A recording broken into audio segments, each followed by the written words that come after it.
Fenomena terorisme, radikalisme ya Ustaz. Biasanya kita selalu berkutat pada radikalismenya atau alumni IPDN bisa terpapar gitu. Dari mana mulainya? Saya jelaskan, saya mulainya itu dari kampus. Dari kampus. Ini bid'ah. Nah, itu terutama yaitu bid'ah, semua maulid bid'ah gitu ya.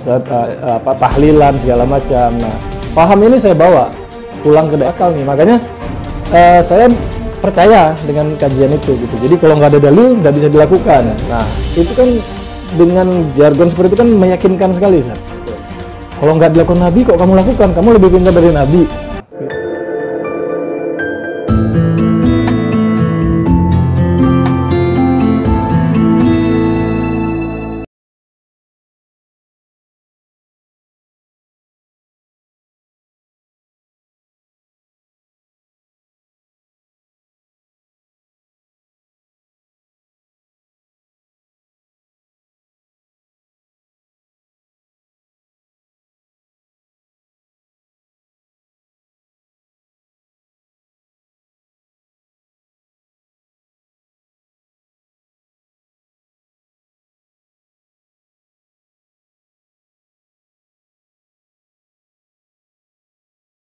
Wa nastaghfir wa na'udzubillahi min syururi anfusina wa min sayyiati a'malina may yahdihillahu fala mudhillalah wa may yudhlilhu fala hadiyalah.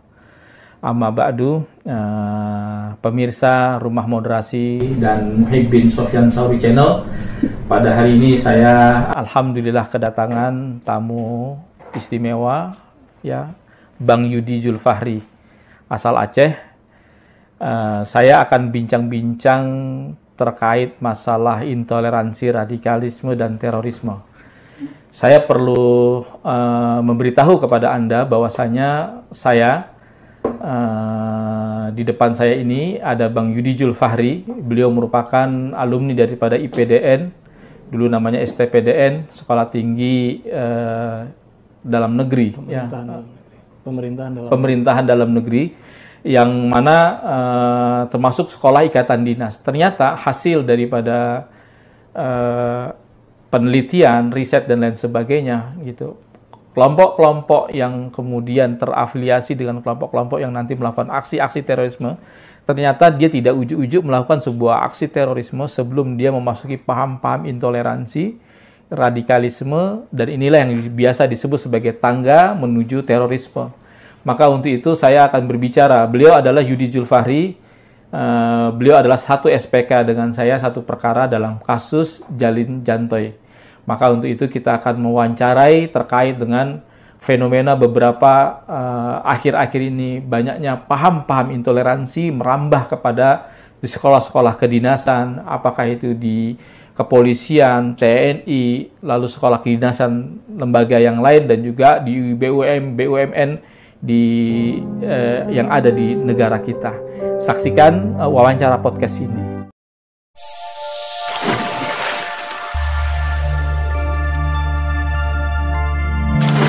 Intoleransi adalah tangga daripada tangga untuk menuju terorisme. Seorang teroris itu sudah pasti intoleran dan radikal. Tetapi seorang intoleran dan radikal itu belum tentu dia menjadi teroris. Tetapi hampir semua 3.000 pelaku terorisme yang ditangkap selama 2 dekade oleh Densus 88 selama ini, itu semua bermula daripada tarbiyah atau madrasah intoleransi ini. Bagaimana, apa korelasinya dan apa hubungannya? Kita langsung bertemu dengan Yudi Julfahri. Assalamualaikum warahmatullahi wabarakatuh, Yudi. Waalaikumsalam warahmatullahi wabarakatuh. Baik, beliau ini wawancara yang kedua di Rumah Moderasi. Dan kali ini kita akan mencoba mengorek terkait fenomena ajaran-ajaran intoleransi yang ini merupakan tangga daripada pintu terorisme.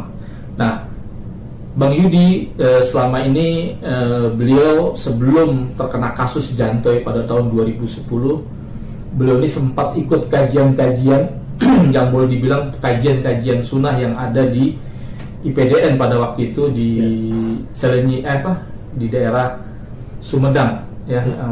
Di sana ada sekolah kedinasan besar.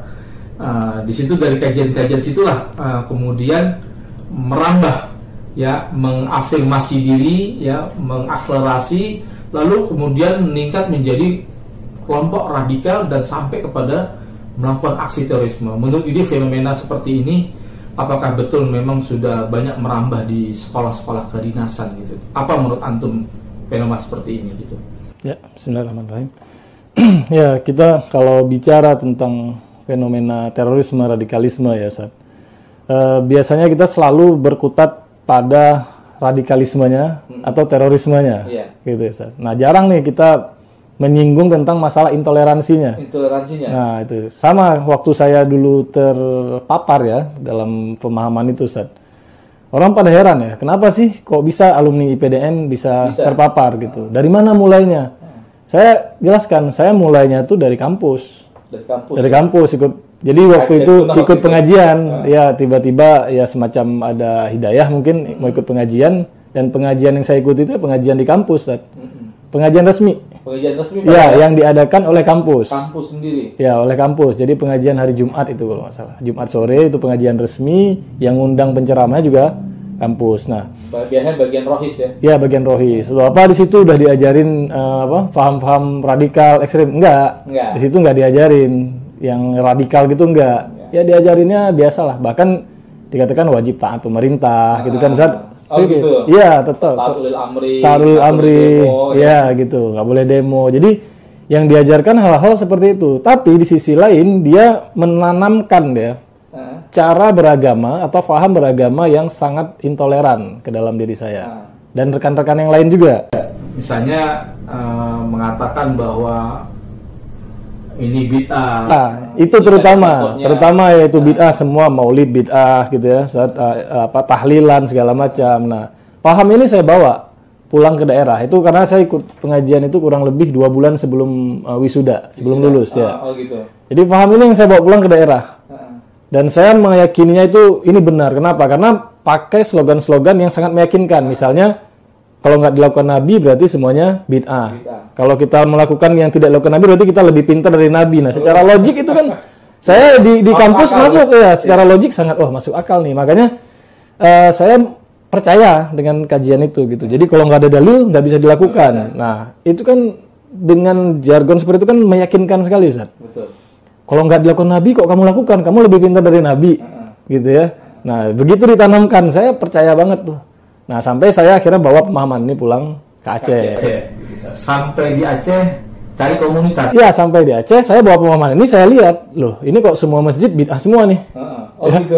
Saya mau nyari pengajian, di mana nih masjid ini maulid, masjid ini tahlilan, semuanya masjid bid'ah. Nggak ada masjid yang benar nih kalau kayak gini, gitu ya. Akhirnya saya dapat satu komunitas kecil gitu, Ustaz. Di perdesaan yang ini pemahamannya sama nih. Ya, ada Abunu waktu itu, ada juga pengajian Salafi waktu itu ustadznya namanya Ustadz Ali Basuki kalau nggak salah. Nah, saya dapat pengajian ini, ini sama nih. Akhirnya saya menyempal ke sini. Jadi di pengajian umum masyarakat saya nggak mau ikutin. Bahkan di kampung nih, di tempat saya tinggal, saya mulai bentrok dengan masyarakat. Ya, mulai bentrok. Masih pakai kunut. Iya, masih pakai kunut. Usolli. Maulidan, Islamirat, tahlilan begitu ya, Ustaz. Jadi saya bentrok di masyarakat. Nah, jadi secara hubungan sosial saya mulai retak nih dengan masyarakat. Padahal saya dari lahir di situ gitu, ibaratnya kan. Tapi udah mulai retak nih. Waktu itu adik saya sempat almarhum musibah ya, Ustaz, tahun 2007 meninggal. Beliau meninggal itu. Nah, masyarakat mau ngadain tahlilan, waktu itu saya langsung tahlilan tuh nggak ada dalilnya, saya katakan. Saya sampai dibenci sama tokoh-tokoh, sama warga di situ gitu. Nah, gitu. Jadi ya saya tinggal di situ, tapi saya ibadahnya lain sendiri, aneh sendiri, dan saya ikut pengajiannya juga ke pelosok, ke kampung-kampung, karena cuman itu yang saya anggap sesuai gitu. Iya, saya pernah mengajar di sebuah poli ilmu permasyarakatan di Cenere, itu Taruna juga kedinasan. Itu salah satu anggotanya yang tadinya ikut korsik. Biasanya kan kalau sekolah Taruna ada korsiknya tuh. Tiba-tiba dia meninggalkan korsik itu. Alasannya musik haram. Nah, ternyata kajian-kajian yang dianggap sunnah itu mengatakan bahwa musik itu haram. Ini kan sebetulnya kayak semacam brainwashing ya. Indoktrinisasi memberikan dalil itu cuma satu arah. Dia tidak bisa mengkomparasi dalil mana pendapat, lalu kemudian memberikan jawaban yang sesuai dengan kebutuhan orang yang bertanya gitu kan. Nah, kalau kemudian dia mendapatkan nilai intoleransi tanpa berani mengkomparasi dalil, ini sering terjadi ternyata, Bang Yudi, di beberapa sistem pembelajaran mereka. Dan ini bibit radikal.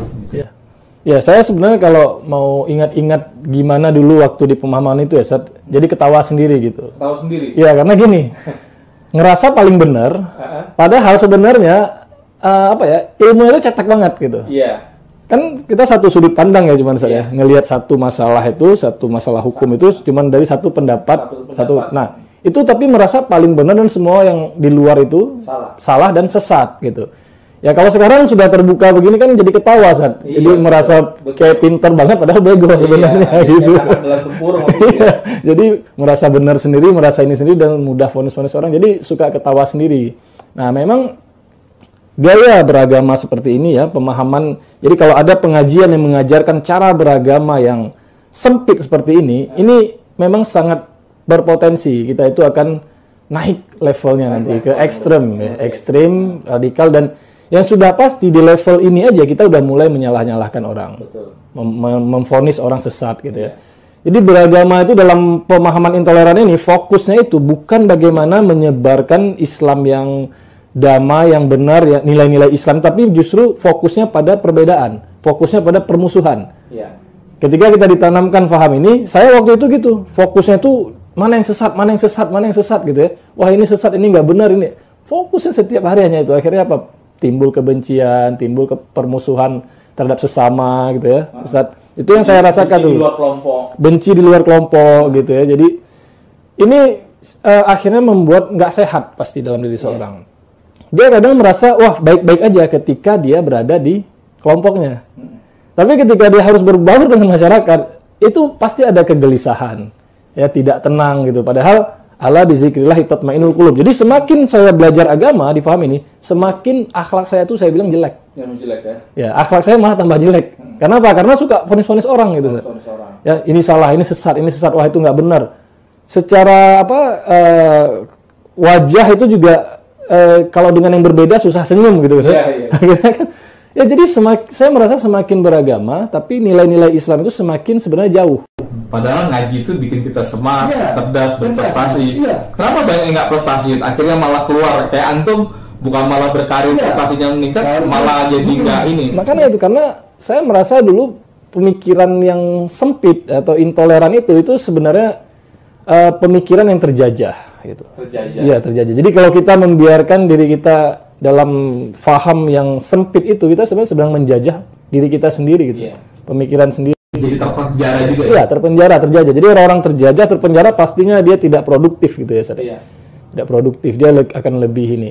Nah, kalau ini dibiarkan terus, memang akan berbahaya gitu saya katakan. Berbahaya dalam artian semakin berkembang faham-faham intoleran ini, berarti semakin besar potensi orang-orang terpengaruh atau terbawa ke arah yang ekstrim atau radikal.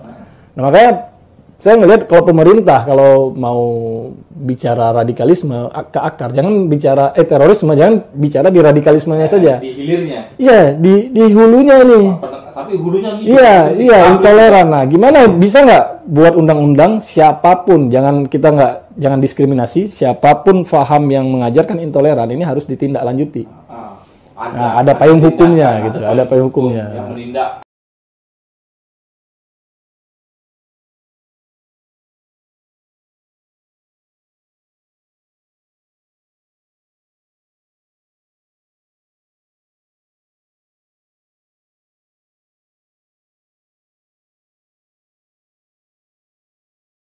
Aceh adalah mazhab Syafi'i, akidah kebanyakan dari mereka adalah akidah Asy'ariyah.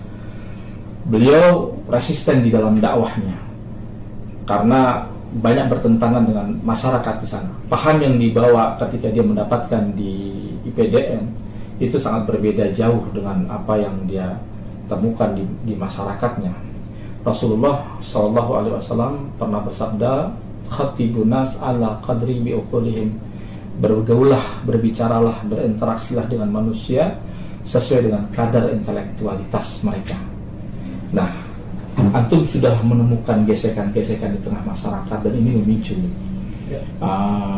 Kalau tidak salah di Biren kemarin ada masjid yang terafiliasi dengan ormas kemudian dibakar. Kemudian ada penutupan pengajian ketika kajian sunnah ditutup dan sebagainya.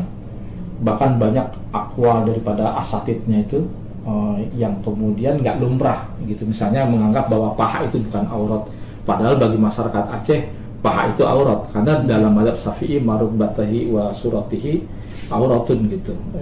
Pusat dari dengkul ke pusat itu adalah aurat itu. Nah, banyak akwal-akwal yang sudut ya, syad yang aneh gitu, yang kemudian banyak dikeluarkan akhirnya menjadi kontroversi di masyarakat. Kemarin kita lihat juga di Lombok juga ada kemarin pembakaran salah satu mahat, kemudian ada di Madura, di Jawa Timur, bahkan ada di beberapa daerah. Ini antum melihat fenomena ini gimana terkait ini sudah cukup memicu konflik sosial di masyarakat.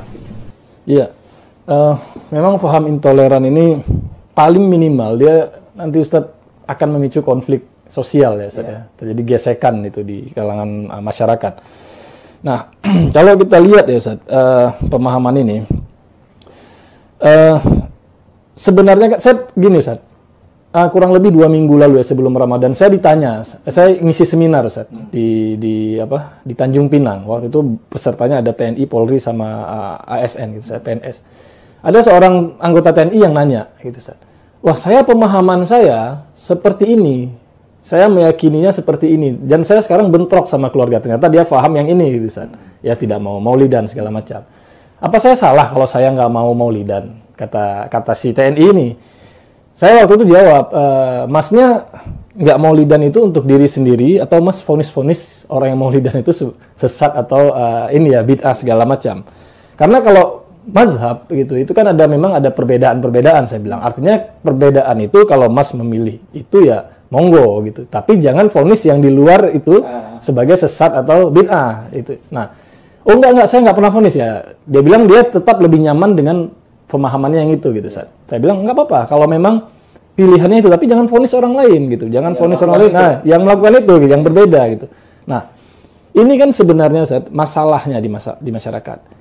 Sekarang ketika terjadi persekusi misalnya di Aceh ya, ditutup pengajian.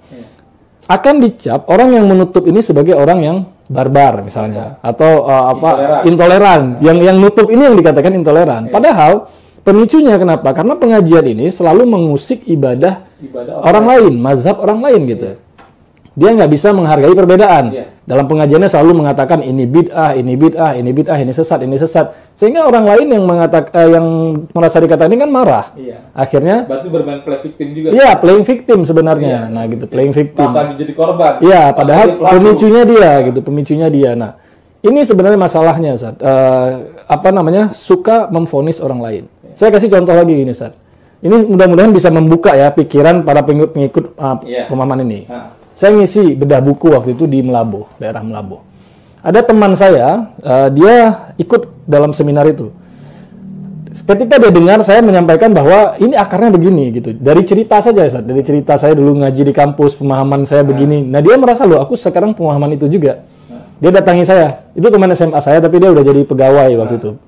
Pegawai Kesbangpol di situ. Nah, dia datangin saya. Dia bilang, saya pengajian itu sekarang saya ikuti gitu. Tapi saya merasa itu benar. Oke, kenapa kamu merasa benar? Ya karena itu sudah sesuai sunnah katanya gitu ya. Tapi memang kemarin saya waktu ayah saya meninggal katanya, saya ribut dengan ibu saya. Kenapa? Ibu saya minta saya membacakan Al-Quran di kuburannya ayah saya. Tapi saya nggak mau karena saya anggap itu bid'ah. Nah, lalu saya tanya sama dia, oke, kamu dari mana tahu itu bid'ah? Ya karena nggak ada dalilnya kata dia. Nah, kamu dari mana tahu itu nggak ada dalil? Kata Ustadz saya, lah, Ustadz kamu udah baca berapa kitab? Saya bilang itu, enggak tahu. Ustadz kamu udah baca semua dalil tentang itu belum? Enggak tahu juga. Kamu sendiri udah baca belum semua dalil tentang itu? Ya belum juga. Nah berarti kan bukan nggak ada dalil, tapi kamu mungkin belum tahu dalilnya. Bukan nggak ada dalil, tapi nggak ada dalil menurut Ustadz kamu. Artinya ketika kamu meyakini ini nggak ada dalil, sebenarnya adalah nggak ada dalil menurut ustadz kamu. Dan kamu percaya sepenuhnya, kamu taklid sebenarnya, dan kamu akhirnya jadi orang yang taklid buta. Iya. Gitu kan? Kamu sebenarnya sedang menjadikan diri kamu seorang yang taklid buta. Sadar nggak sih dengan itu? Saya bilang. Ketika kamu bilang nggak ada dalil kemana-mana, padahal kamu sendiri nggak pernah baca dalilnya. Iya. Kamu cuma dengar apa yang disampaikan ustadz dan kamu percaya sepenuhnya. Seolah ustadz kamu itu adalah nabi. Yang apa yang dikatakannya pasti benar gitu kan? Nah inilah sebetulnya pintu masuk. Ya, itu. Jadi sebetulnya nggak ada masalah antum punya pendapat tasahul, antum punya pendapat yang sifatnya tawassul atau punya pendapat yang sifatnya tasyadud, yang ekstrim sekalipun. Masalahnya kalau kemudian itu dijadikan sebagai standar wala wal bara, yang anti loyalitas kepada mukhalifnya, mengadakan permusuhan dan kebencian dengan alasan-alasan seperti itu, padahal ini ulama masih mengkajinya. Ini yang sebetulnya nggak ditanamkan oleh mereka. Iya, betul. Gitu. Padahal ternyata di bab puasa di Sunan At-Tirmidzi di Bukhari ya terkait amalan badaniyah kepada si mayit itu sampai, dan Ibnu Taimiyah mengatakan demikian. Tetapi seringkali ini dikatakan tidak ada dalilnya. Di situ mereka kadang curangnya. Mereka sudah terpaku pada satu dalil, menafikan dalil-dalil yang lain, lalu menaikkan bendera wala wal bara. Di situ problem. Iya, betul Ustaz. Saya justru itulah merasanya begitu ketika sudah mencoba membuka pikiran membaca referensi-referensi yang lain yang berbeda, dan ternyata itu juga cukup kuat, cukup kuat, dan akhirnya saya merasa memang, waduh, saya makanya ketawa tadi Ustaz. Dulu tuh saya sebenarnya bodoh banget gitu ya. Ya ibaratnya kalau orang lah dibilang, coba kamu terjemahkan angka 10. Dia cuma bilang 10 itu cuma bisa dari jalur penambahan. Padahal bisa dari pembagian, pengalian gitu ya, pengurangan bisa kan, tapi dia bilang 10 itu cuma bisa dari jalur penambahan dan itu sesuatunya yang benar, kan sebenarnya bodoh gitu. Nah, saya juga merasa dulu saya bodoh banget dalam pemahaman, tapi merasa paling benar, paling pintar gitu. Nah, sorry nih saya pakai bahasa bodoh karena memang itu menurut saya bahasa yang layak. Ketika kita merasa diri paling benar padahal kita cuma punya satu referensi. Beda kalau misalnya, wah saya baru tahu satu referensi, kita nggak bilang dia bodoh gitu Ustaz. Ya karena wah berarti dia baru baca satu. Tapi kalau baru baca satu referensi dan menganggap dia yang paling benar, yang lain semuanya salah, apalagi sampai sesat, ini sebenarnya memang bodoh gitu. Jadi berada di atas kebodohan tapi merasa paling pintar, merasa paling benar. Itu yang saya rasakan ya dari pengalaman saya Ustaz. Setelah saya keluar dari pemahaman itu, memang terasa dulu tuh memang saya benar-benar di atas satu kebodohan yang nyata gitu dalam beragama.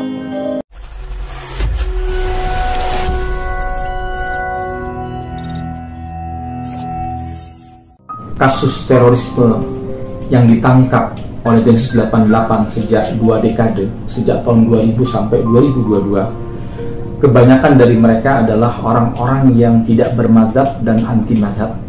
Mereka adalah orang-orang yang ingin kembali kepada Quran dan As-Sunnah. Tujuan mereka sangat mulia. Permasalahannya adalah, layakkah, pantaskah orang yang belum pernah belajar urut dan runut tentang makna nasah mansum, mana amanah khos di dalam ayat-ayat Al-Quran tersebut, kemudian lalu dia berfatwa terpaku pada satu dalil lalu menafikan dalil-dalil yang lain. Masalahnya, kata Yusuf Qaradawi bahwa biang daripada ekstremisme itu adalah literasi beragama. Mereka kelihatannya adalah pejuang Islam dan pejuang sunnah, akan tetapi justru mereka sedang menghancurkan Islam dan sunnah itu sendiri. Sehingga kata beliau, kata Yusuf Qaradawi, terkadang Islam itu terzalimi oleh orang-orang soleh daripada musuh Islam itu sendiri. Saya ulangi, terkadang Islam itu terzalimi oleh orang-orang soleh daripada musuh-musuh Islam itu sendiri. Mereka mengaku sebagai pejuang sunnah, mereka mengaku sebagai pejuang Islam. Hakikatnya mereka sedang menghancurkan sunnah dan Islam itu sendiri. Mereka terpaku kepada satu dalil, lalu menafikan dalil-dalil yang lain, lalu kemudian menaikkan bendera wala wal bara, loyalitas dan anti loyalitas. Betul apa yang dikatakan oleh Sufyan bin Uyainah yang mengatakan al-haditsu mudilatun illa lil fuqaha. Hadis itu bisa menyesatkan kecuali bagi ahli fikih. Antum jangan pernah coba-coba berfatwa sementara antum tidak tahu mana amanah khos, mana nasah, mana muqayyad, mana mutlak, mana muqayyad, mana yang lainnya yang harus ditempuh oleh seorang talabul ilmi sampai dia bisa mengatakan ini boleh, ini tidak boleh, ini halal, ini haram. Perjalanan jauh yang harus ditempuh oleh manusia. Inilah sebetulnya biang daripada permasalahan ini. Gitu. Antum tentu punya keinginan yang mulia, keinginan yang baik untuk menjayakan Islam dan kaum muslimin. Tapi siapa sangka kemudian kenapa menjadi menyakiti sampai kepada paham-paham teroris. Antum bisa cerita dari proses intoleransi lalu ke radikal lalu sampai kepada teroris itu bagaimana? Gitu. Karena ini banyak masyarakat yang bertanya tentang ini, bahwa intoleransi adalah akar daripada terorisme itu sendiri. Bagaimana menurut Yudi Jufan? Iya, Ustaz. Terorisme, kalau kita bicara terorisme itu kan satu tindakan yang levelnya udah sangat tinggi ya, Ustaz. Jadi bersedia siap untuk menghilangkan nyawa manusia tapi menggunakan dalil agama. Gitu kan. Ini kan levelnya udah tinggi banget di atas pembunuh atau psikopat, saya bilang gitu kan. Tapi itu semua berproses kan? Ya, berproses. Jadi kenapa sih orang bisa sampai ke level itu? Bahkan kalau kita lihat di level yang nggak masuk akal gitu ya, Ustaz. Ya kayak di Surabaya itu yang ngajak anaknya satu keluarga itu kan udah level sebenarnya udah di luar akal sehat gitu. Tapi kenapa bisa sampai ke situ? Nah, saya sebenarnya kalau Ustaz, melihat fenomena-fenomena itu berdasarkan pengalaman-pengalaman yang dulu itu saya nggak heran sebenarnya. Karena apa? Karena mulai dari awal mengaji gitu ya, Ustaz, saya kenapa sih bisa sampai akhirnya terbawa? Karena dari awal mengaji pun sudah diajarkan yang pertama kebencian dan permusuhan kepada orang-orang yang berbeda. Gitu kan, Ustaz? Nah, ini levelnya naik terus nih, kebencian permusuhan nih. Tergantung, kalau dia masih di ranah bicara fikih ibadah saja, dia ya paling masih kesel-kesel sama sekitar-sekitar. Iya. Nanti ketika udah bicara politik, udah mulai kesel ke negara. Nah, kalau udah ke negara ini udah naik lagi level benci sama musuhnya. Berapi-api. Menggunakan akwal yang sama gitu ya, yang tadinya syirik kubur. Oh iya, jadi iya. Kenapa sih saya akhirnya terpapar itu kan karena ketika ikut mencari pengajian setelah lulus itu kan, karena saya anggap semua masjid ini bid'ah semua. Yang akhirnya ke pengajian yang menyempal di pelosok-pelosok ini. Nah, itu karena kan sama. Referensinya sama. Akwalnya sama ya? Ya, Muhammad bin Wahab gitu. Karena di kampus saya ditanamkan bahwa ini adalah sosok yang mujaddid, pembaharu. Kalau mau benar ikut ini gitu kan, ikut ajarannya Muhammad bin Wahab gitu. Itu ditanamkan di saya yang belum tahu apa-apa waktu itu. Gitu. Akhirnya saya nyari dong.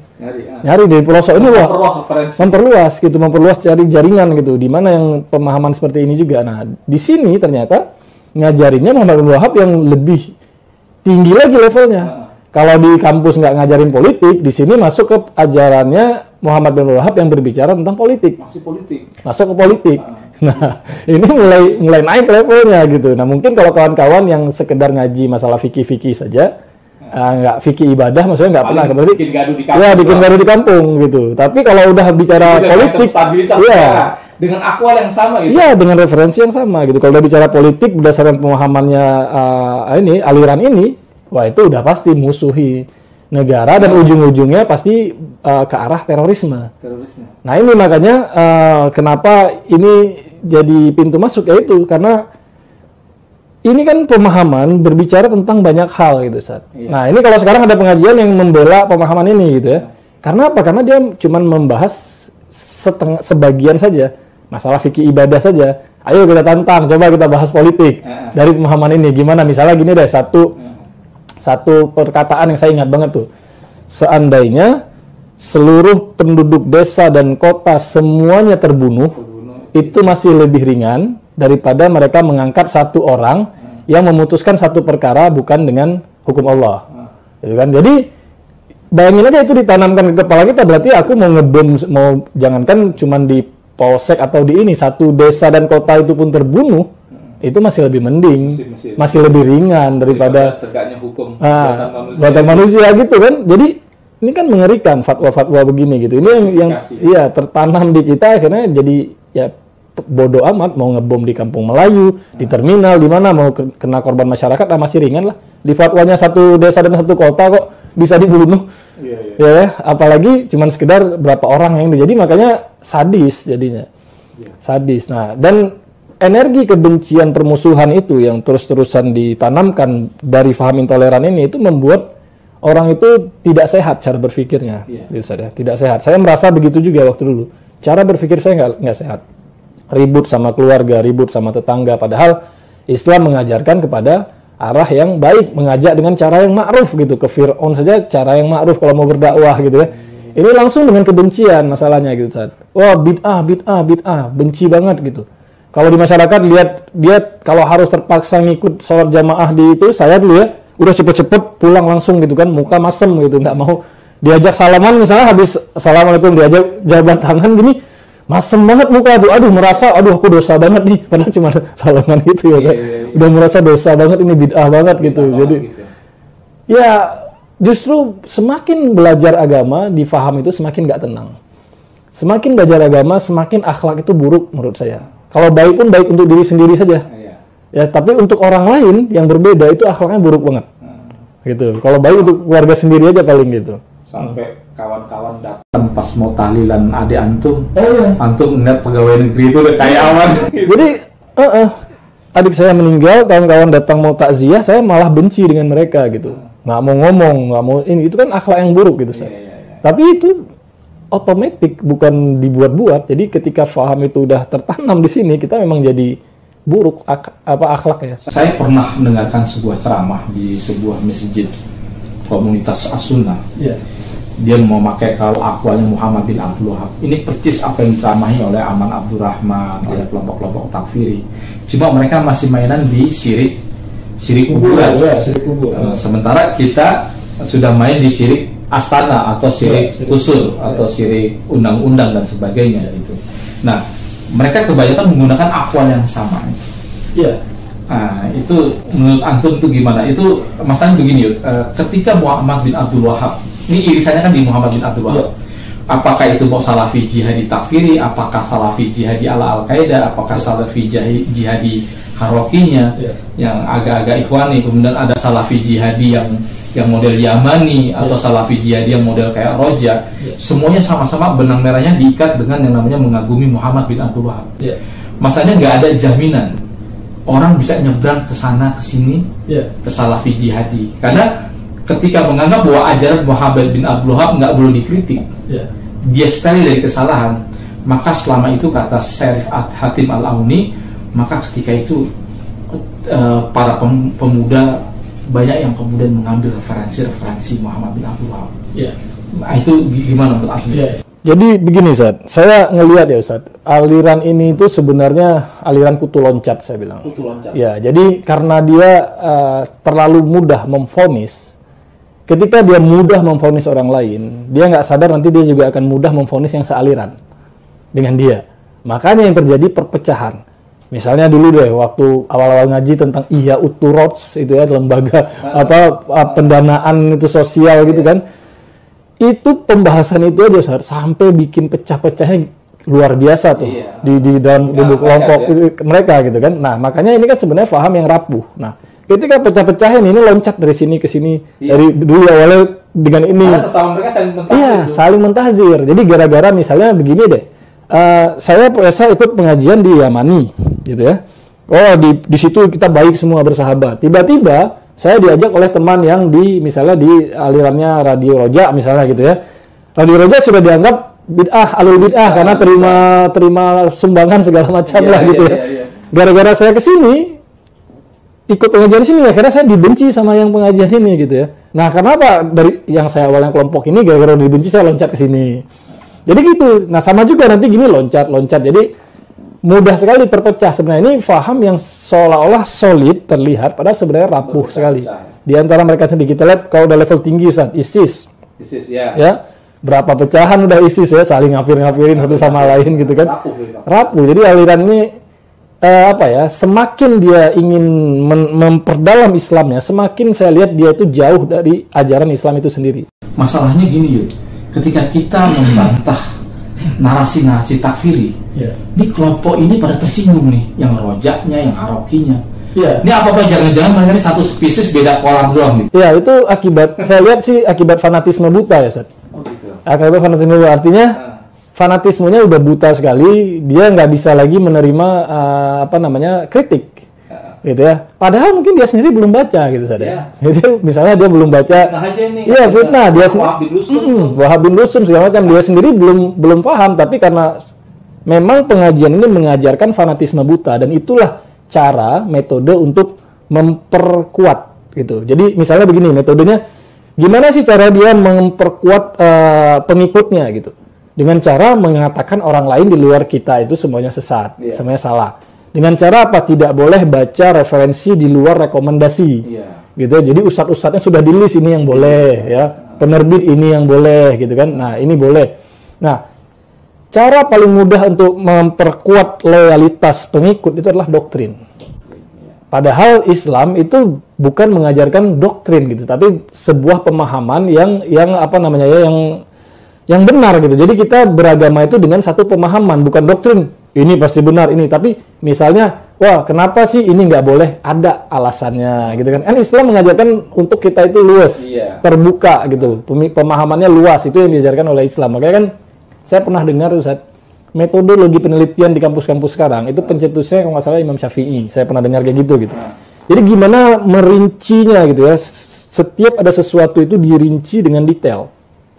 Jadi yang saya pahami nih, Islam yang saya pahami sekarang itu fatabayyanu itu kalau di breakdown lagi ya, dielaborasi lagi itu gimana kita melihat satu masalah dengan sangat detail.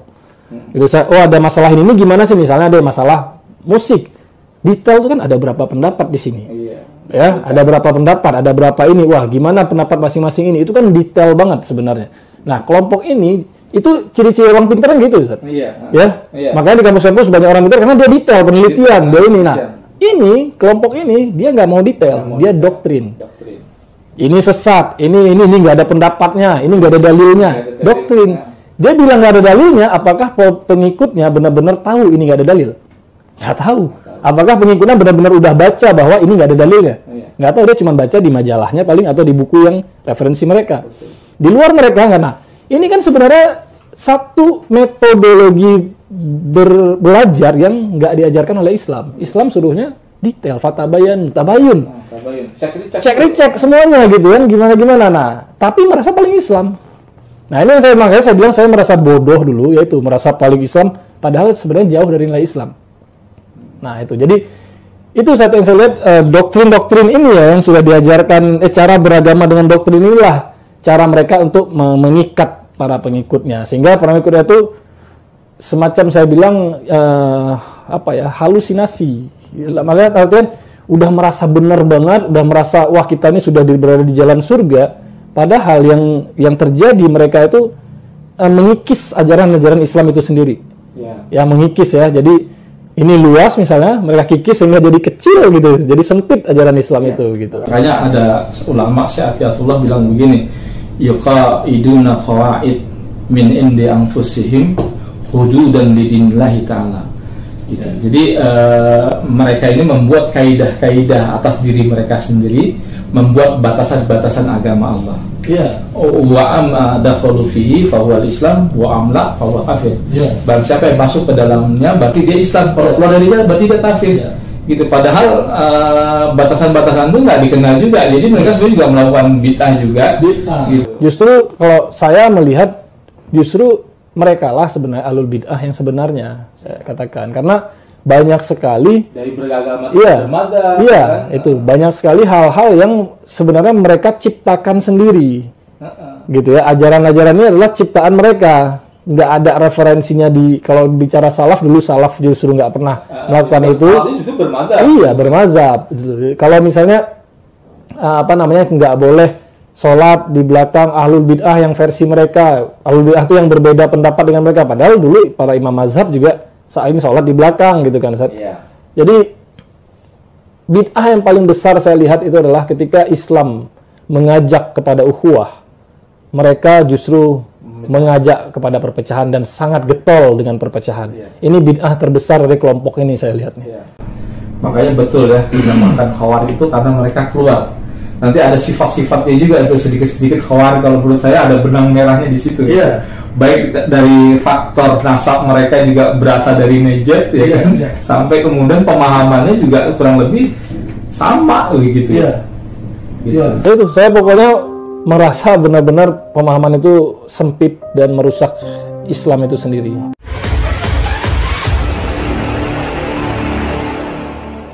Baik, ini sudah menjadi permasalahan bangsa dan negara kita. Artinya pemerintah tidak hanya concern terhadap penegakan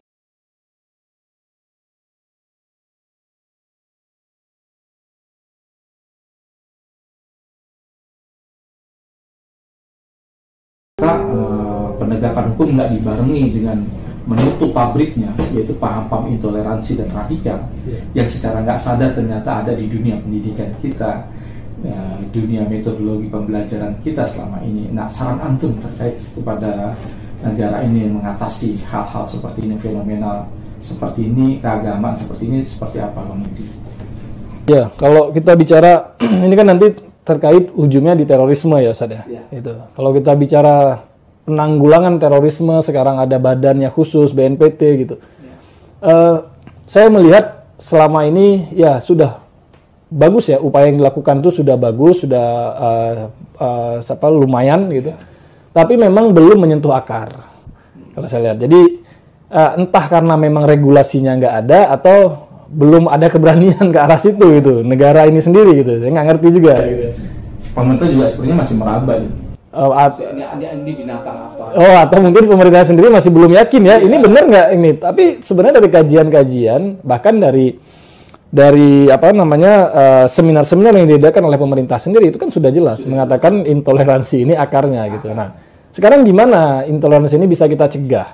Jadi jangan selalu berbicara terorisme, kalau terorisme udah penegakan hukum, atau radikalisme terkait dengan pencegahan.